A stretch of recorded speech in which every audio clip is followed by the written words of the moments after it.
All good? All right, everyone rise for the pledge. I pledge allegiance to the flag of the United States of America and to the republic for which it stands, one nation, under God, indivisible, with liberty and justice for all. Good evening, everybody. Thank you for joining. The Board of Education regularly scheduled meeting, September 24th. James, attendance, please. Yep, Dr. Reese, Present. Vice President McDonough, Here. Secretary Summers here, Treasury Whitney, here, Trustee Schultz is absent, Trustee Atchison, Here. and Trustee Aldred. Here. All right. Are there any changes to the board agenda? None. We had no scheduled, pre-scheduled public comment. Moving on to the consent agenda. Item number 4, minutes of the September 10th meeting, regular and closed session, HR updates, and the August 2024 bills payable. James, I move to approve the consent agenda as presented. do I have support? Amanda? Any discussion? All those in favor? Aye. Any opposed? Motion carries. Item number 5 on the agenda is the policy committee update. We have the annual policy readings, second reading, so I will take a motion to approve those. Looking around. James? Yep, move to adopt, Chairman, on the spot. Move to adopt policies 3102.01, 3106, 3207, 3211, 3301, 3306, 4106, 4107, 4109, 5212, 5506, 5601, and 5709 as presented. Do I have support? Amanda? Any discussion? Yeah, I'll just go over briefly. Most of these policies, as you will see, they're straight from Troon with some language updates. There is one, every policy that has the .01 means that we have altered it in some way different from what Troon has recommended. And so just so that you are aware, for this one, the smoking, tobacco products, drugs, and alcohol policy, we simply changed the verbiage and removed possession from the adult section, not kids, but just so that we are not holding legal adults to an realistic standard. So that was the only change. Everything else is from Troon. The other ones are pretty straightforward. We had some more changes in the second reading group, which I can go over when we get there, but if anybody had questions. I looked at him this Okay. afternoon. Did you have a question, Mike? I guess just to that point, how does that, like, are they allowed to have it on them? Legally, yes, absolutely. On They're campus? over 18, if you think about somebody who maybe has CBD cream, for example, for an arthritis okay. issue, or, we could go down a gamut of examples, but so that we are not weaponizing policy against adults. Okay. Any other questions? All right, all those in favor? Aye. Any opposed? Motion carries. All right, can I get, all right, James, for the second one? These are first reading. Yep, I'll just keep going here. Move to approve the first reading of board policies 3105.01, 5101.01, 5102, 5103.01, 5213, 5301.01, 5416, 5503, 5707, and 5806 as presented.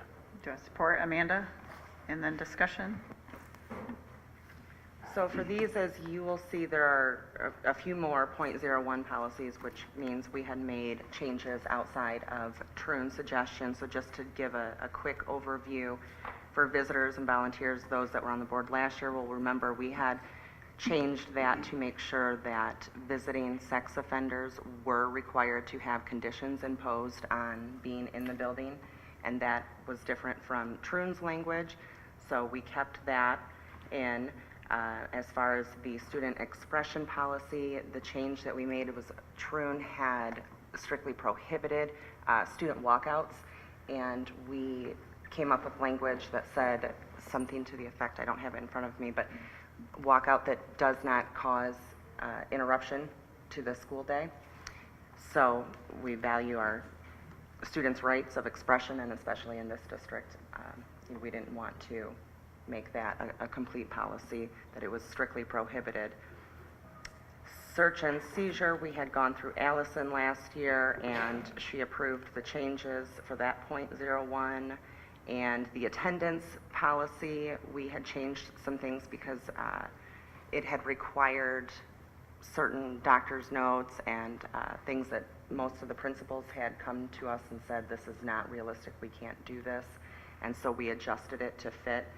And so as you'll see what we came up with there. And the rest were all language change from Troon. And then we did end up pulling one to go back to policy committee. So we will bring that back again next time after we have our next policy meeting. What was the change in search and seizure? Because we don't have the original here. This is just the updated. So let me pull that. Thank you, sorry.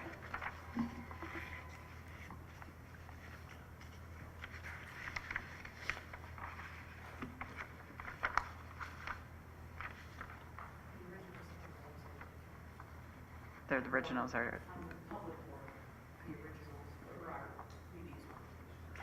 see, I don't know if here's the red line. yeah, we used to have a red line that would come through. So 5103 right here. So Allison had worked on this, and as you'll see, there's changes here where you're talking about witnesses having, identifying the students involved. It is deeper, as you can see, than what Troon had suggested.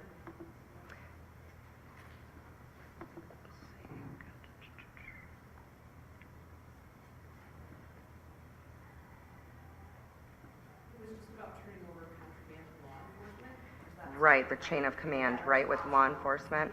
Yes. And there was things that. Thank you for the reminder. Turned over to law enforcement, and then there are things that should be, could be, not should be, that we could turn over, because we want to be able to respect that chain of command as well. I don't want to be in possession. I would like to give it to law enforcement instead. Right. Okay.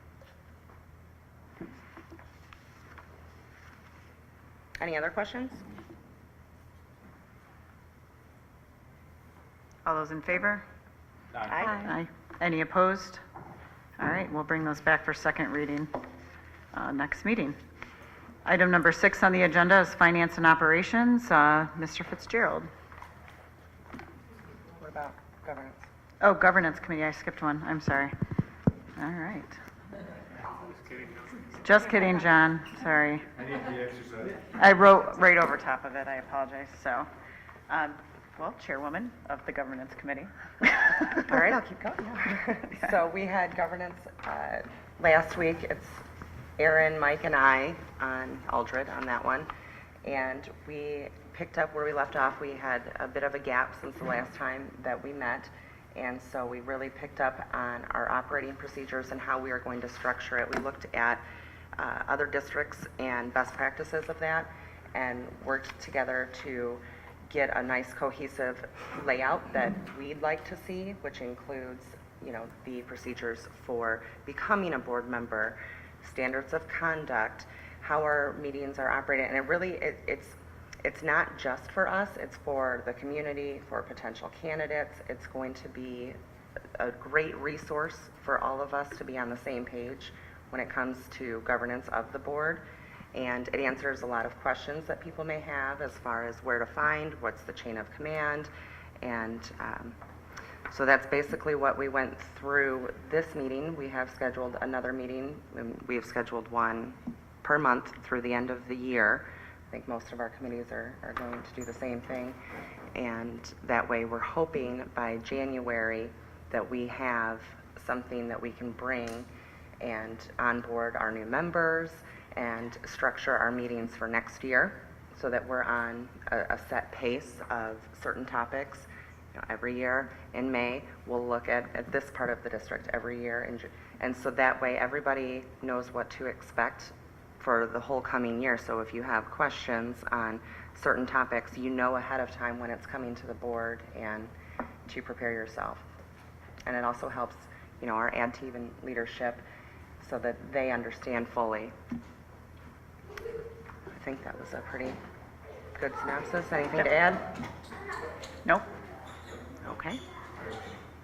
Okay, thank you. All right, now John.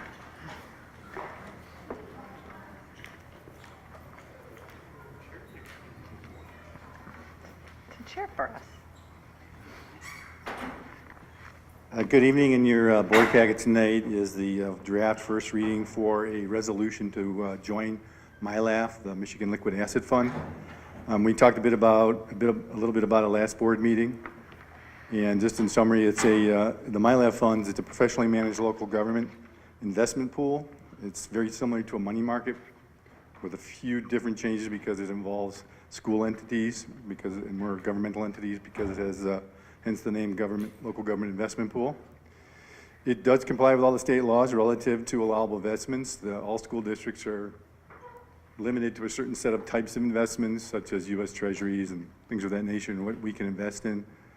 It builds its fund, its pools, its portfolios using those laws.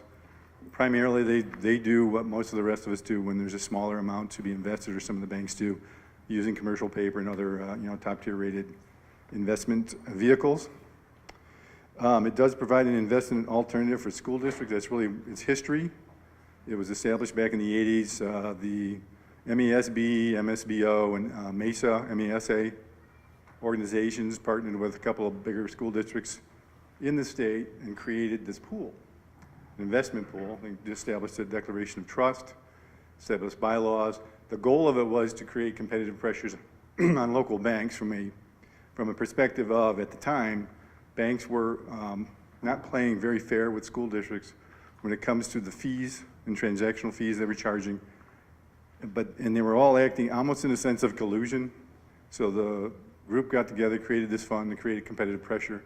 And over the decades, it's done quite a good job in terms of putting that pressure on. It currently provides a competitive yield that's really, in the last 2 years, since interest rates have started coming up off the floor, its current cash management yield is about 4.99%. Net yield, it's got a max class of investment that's about 4.13%, if I'm remembering that off my head from this morning, which seems a long time ago at this point in the day.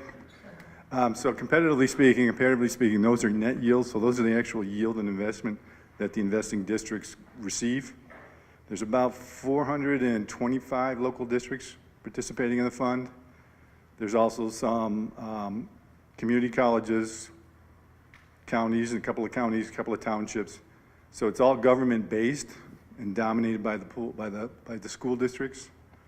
It's grown over the years, so to speak. There's several ISDs, 50-some ISDs. I think all of the ISDs are in it in terms of investment pool as an investment alternative. So from a rationale and a thought behind why we want to look at it is, the current environment we're in and operating in, it creates an alternative for moving some money into a different type of investment that's actually going to be higher yielding than we're currently getting. Oxford Bank would continue to be our money center operating bank.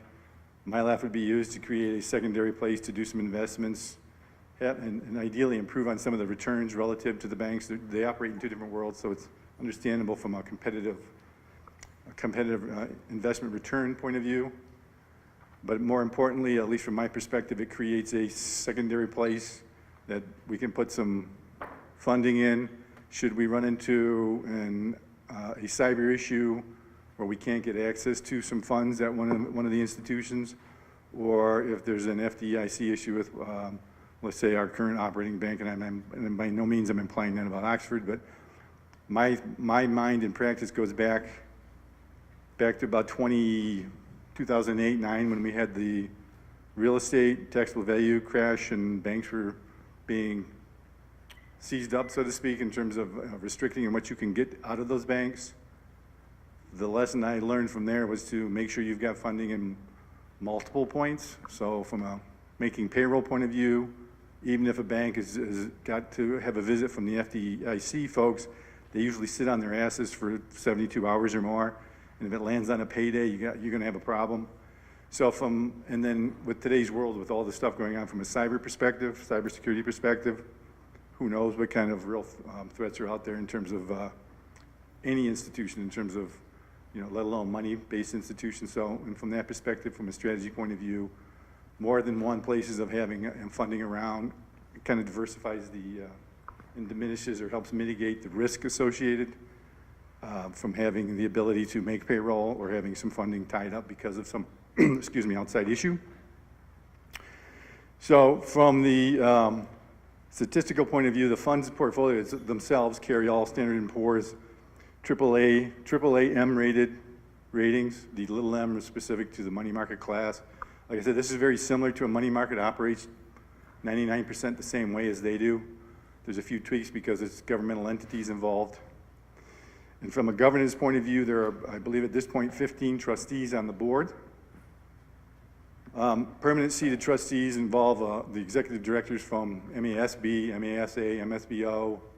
There's a requirement to have at least a minimum of one board member being a member from one of the school boards, member school boards. The rest of the seats are at large, but contain to the business/superintendent personnel of the districts that belong to the fund. So the 15 folks are really all school and K-12 oriented people who have oversight on the fund.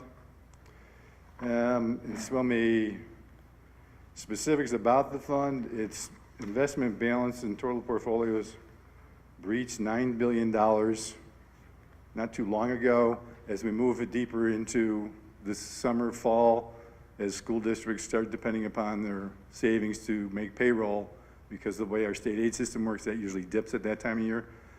I have a very long personal history with the fund from the perspective of I was a trustee on the fund for over 18 years.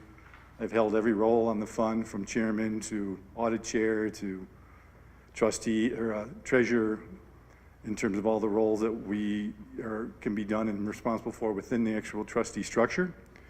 So I have a tremendous amount of confidence in the way the fund is runs on a quarterly meeting basis. There's from a perspective of how the money management aspect goes itself, it's a contracted relationship with an organization called PFM. It's actually, I think the acronym is now PFM, BAM. They've become a subsidiary of US Bank for the bulk of the time that I've known them. They're standalone independent, known as PFM. PFM also does some other services, but in this case, it's their PFM Investment Advisor Group. In terms of the operating goes on there, there's from the engagement from the trustees' point of view, we would on a quarterly basis meet for 3 to 4 hours a meeting and literally kick the tires and everything from having the trustee or having the investment advisor report back as to the conditions of their actual organization, whether it was when they were standalone or whether with their relationship with US Bank now, all the way down to fee structures. One of the roles of the trustee, of the treasurer, was to actually do a parallel calculation so that we were conscious of, and they were conscious that we were always watching how they doing the math. So from a protective point of view, the tagline from the fund, from a marketing and tagline point of view, it's always been described as the Sleep Well Fund. It's primarily focuses on principal preservation with a fair yield, but not one you have to worry about in terms of are we going to get in trouble from an investment point of view. So hence the Sleep Well Fund. Let me see if there's anything else I can share with you that would be from a pertinent information point of view. And any questions that you have, I'd be more than happy to answer. If I can't answer it specifically now, I'll take it down and get back to you prior. This, again, is first reading. But from an overall strategy point of view, we would use a deployment of what I refer to as free cash flow within our bank account structure that's currently at Oxford, and put them in investments there, particularly when property taxes come in associated with debt.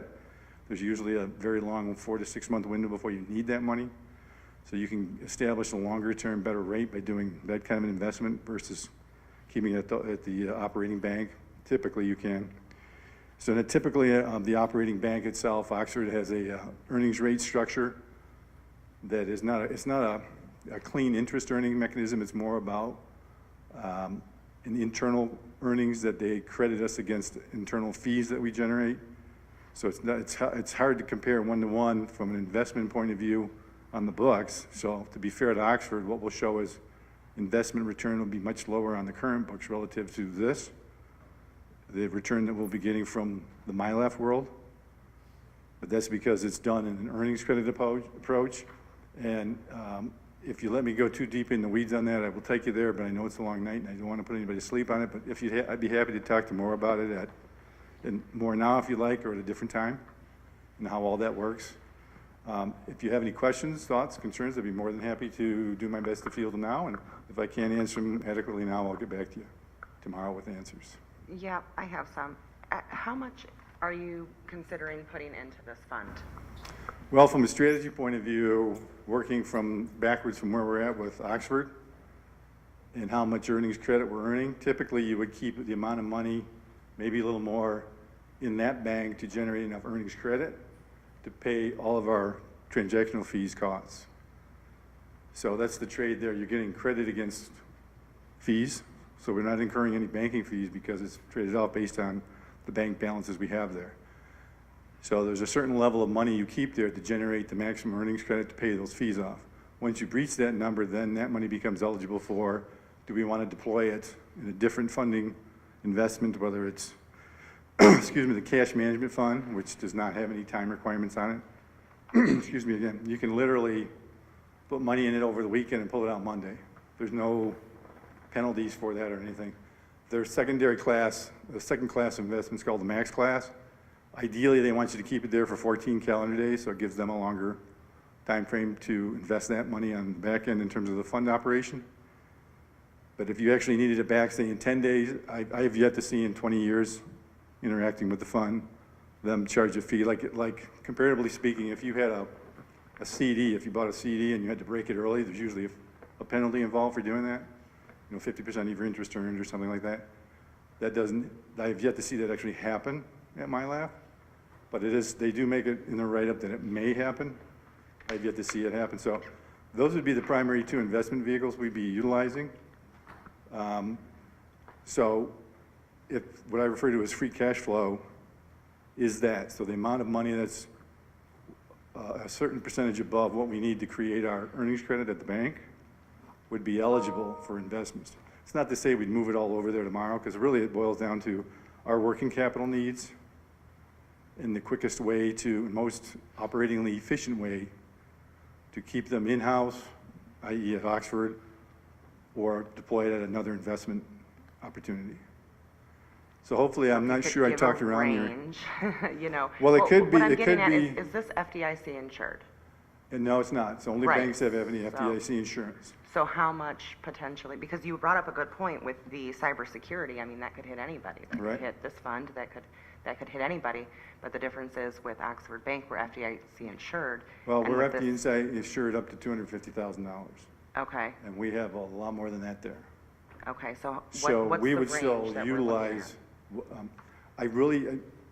let me give you a better answer on that tomorrow. I don't Sure. want to, because it's really a matter of taking the hard look at what do we need in terms of our current obligations at Oxford, what makes sense for our working capital needs. So I always think in terms of fund balance. My last role in Lake Orion, I knew that roughly 8% of the fund balance, we had about a 10% fund balance. We needed the first 7 to 8% to use as working capital to make payroll. So I never deployed that in long-term money. The amount above that went into longer-term money to get a little bit better rate. Like I'd use the max fund instead of the regular cash short fund. So it's kind of dependent. So I haven't done that analysis yet in terms of that slice that I refer to as the free cash flow yet. I would imagine there's probably 3-4 million we move. And then when it comes to, then we get the property tax waves coming, because at Oxford here, most of our levies are 50-50 summer, winter, related to property taxes. So the property taxes specifically levied for paying debt. We would look at it using on a longer term investment cycle, tying it to when those bond debts are due. So those would be typically longer, and that'll be a more definable amount, but I haven't yet broken down that math on it yet. Okay, and maybe you haven't on this either yet, but if you could, comparing the two in return on investment, I know you talked about Oxford Bank and it will be a smaller amount. I'm just unclear from looking at the website and reading about it. It looks like on a 5-year, it's about a 2.24% return on the MyLaf.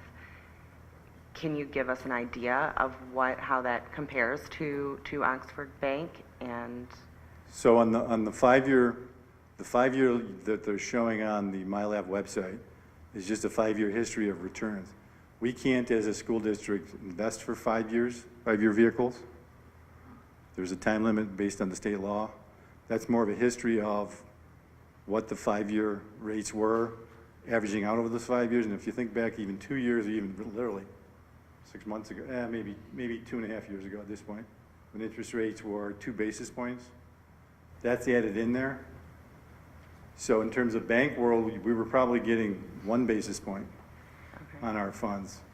But we always negotiate deals that are earnings credit based, so they give us a credit against our existing fees. So that's a reduction in cost as opposed to a generation of revenue. So that's the piece that we'd be comparing. So that's why I say we would keep that amount of money to maximize that tool at Oxford Bank. And then any funding above that, we'd be looking at from an investment strategy. When do we need this slice of it? What works best for working capital? What works best for paying debt service? Those things.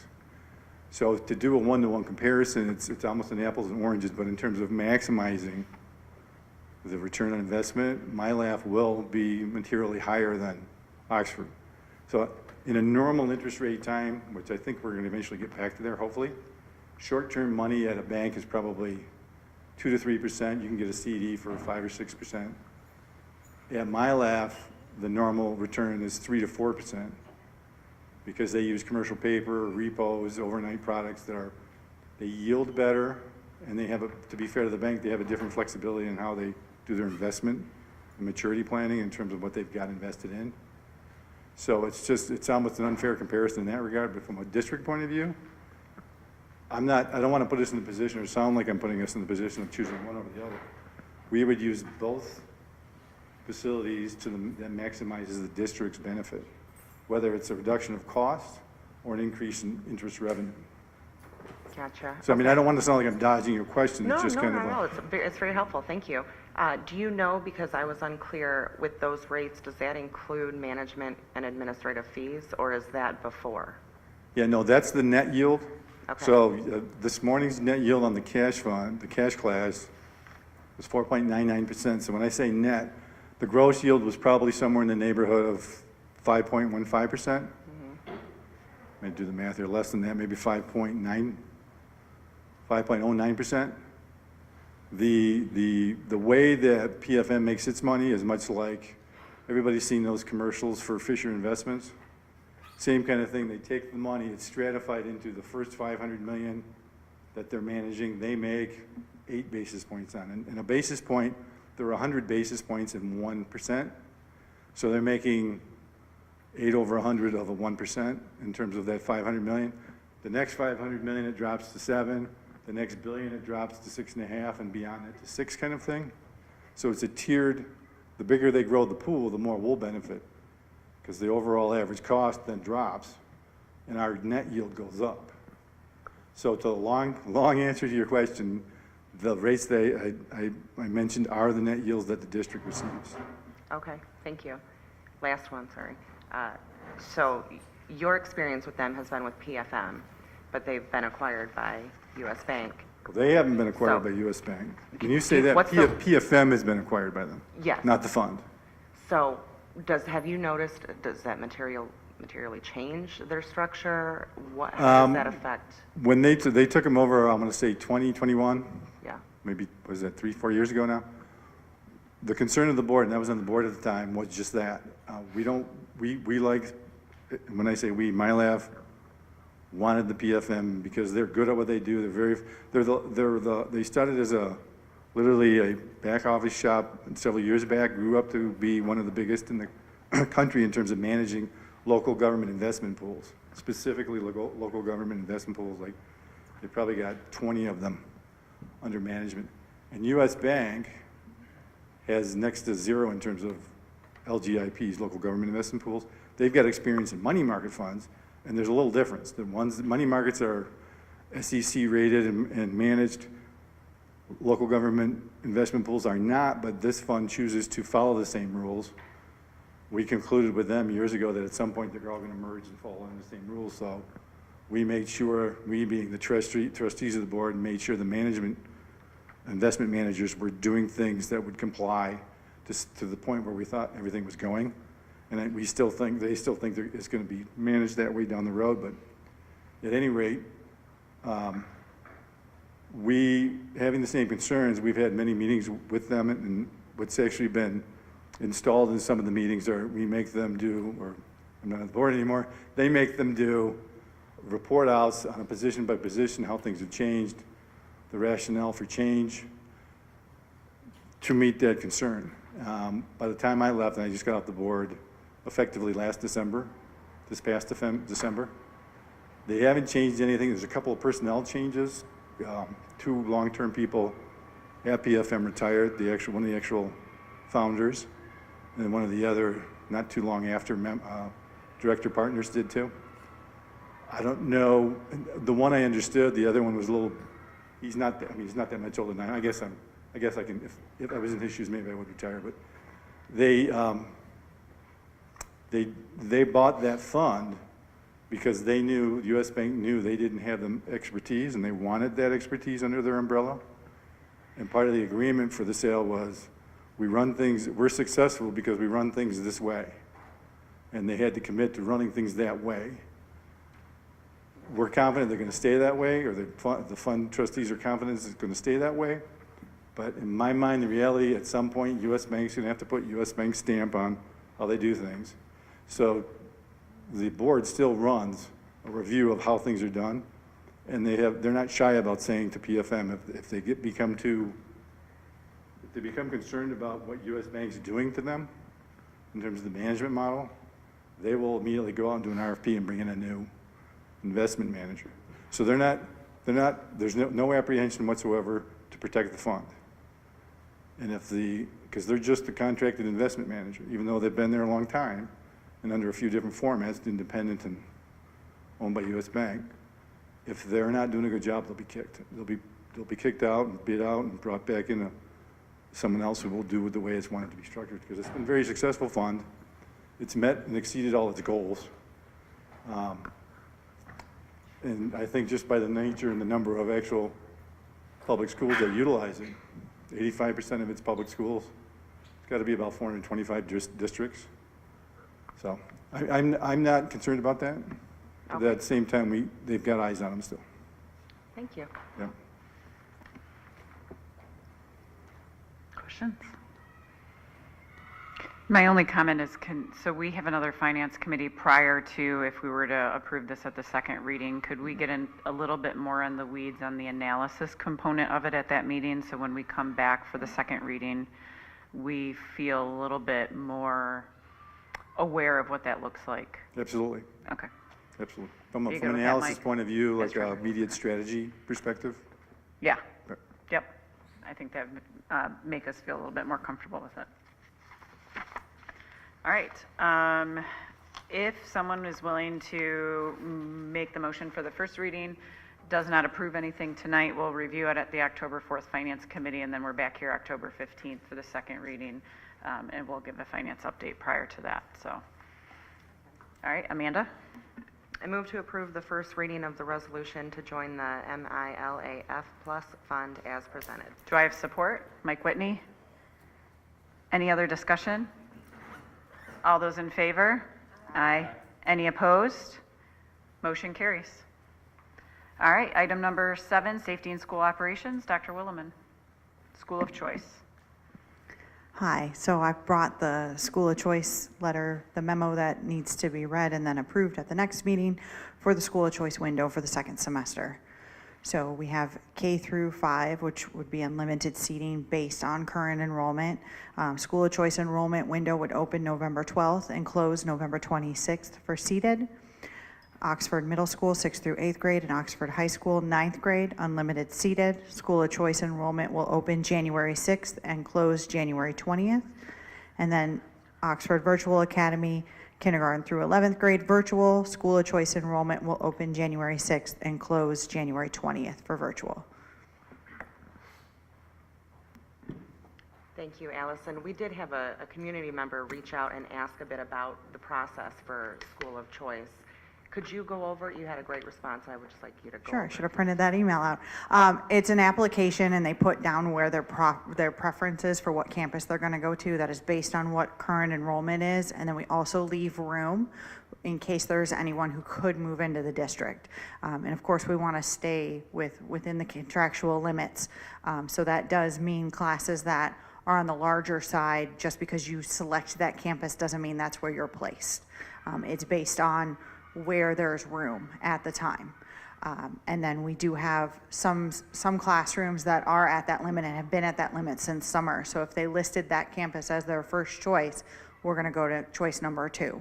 And then on our website, there's a really good explanation of what paperwork you need, as well as our timelines. And this is based on within like the law and our policy. So we're not picking dates out of the sky. And then having you approve it is another piece of it. And then we also look at any prior discipline that they've had, which aligns with our policy and the law of expulsions or suspensions within the last 2 years. And so our enrollment specialist, Kathy Rastigue, does a really good job of being able to ensure we have all the paperwork at the right time to be in compliance, but also that we have all of the information we need so that we're not approving someone who may have prior discipline that goes against what our policy is. Great, appreciate that, Allison. All right, number 8, Kelly, do we have any unscheduled public comment? None, all right. Item number 9, we will be going into closed session tonight. Do I have a motion? Someone willing to read it? Ann? All right. I looked at you and nominated you, sorry.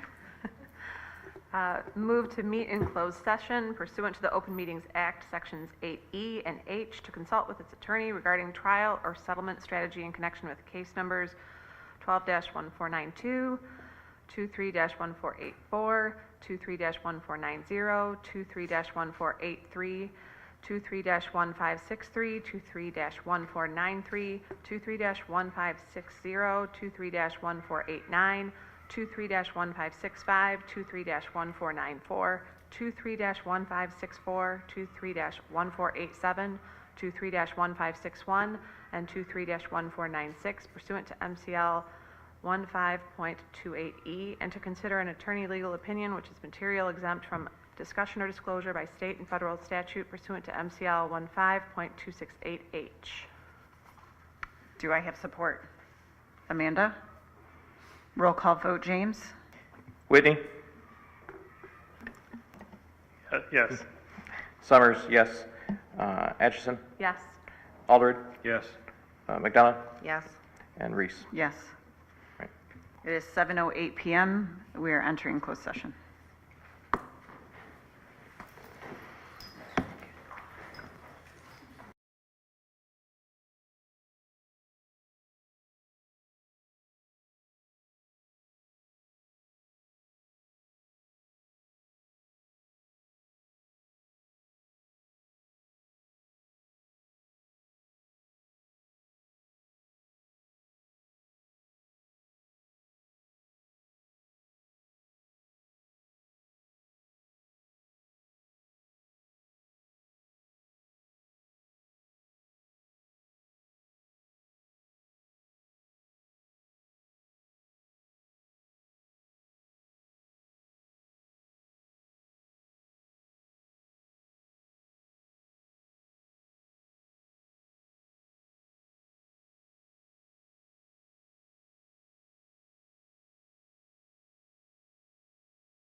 All right, it is 8:33 PM. We're returning from closed session.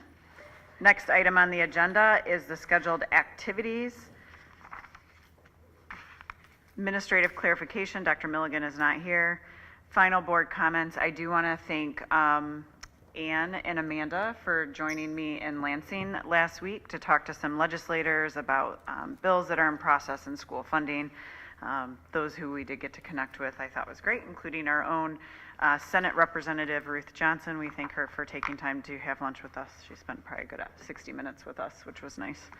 Other than that, is there anything else from the rest of the board? All right, meeting adjourned, 8:34. Have a great night.